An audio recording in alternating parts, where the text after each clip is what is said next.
But there's another joint that I do a lot also when I'm building architectural millwork details in the house I built, and that is attaching two boards at a right angle. We do that a lot of times when we want to give a depth look to things. For instance, like maybe building a pilaster on a fireplace.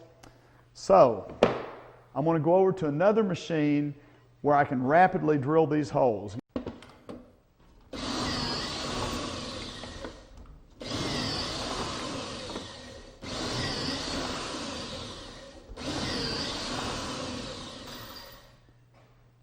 Another important thing to remember, you don't want to drill these holes any closer than an inch to the end or it may split out the board. There's two ways that I can make this joint. One would be that I can use a special clamp called a right angle clamp. I'm going to go ahead and put some glue in this, especially on an application like this. To a certain degree, the glue acts as filler. And again, I'm only going to get as good a joint as I've prepared the surface of the two boards. Okay.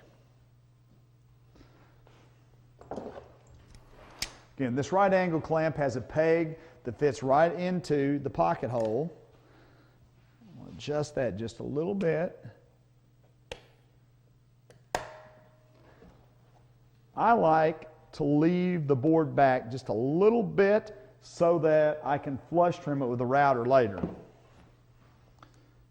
What I'll do is put a screw on either side of where I have the clamp. Boy, you can see how that's pulling that joint together.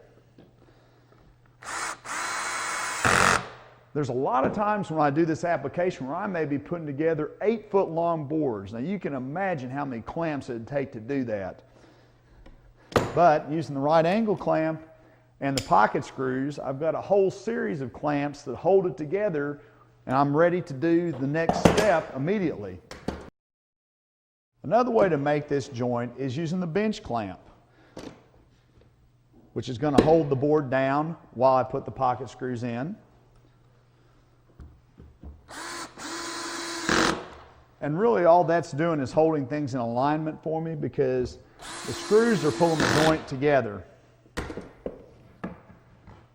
Now that's ready to wipe the glue out and either flush trim it or sand it.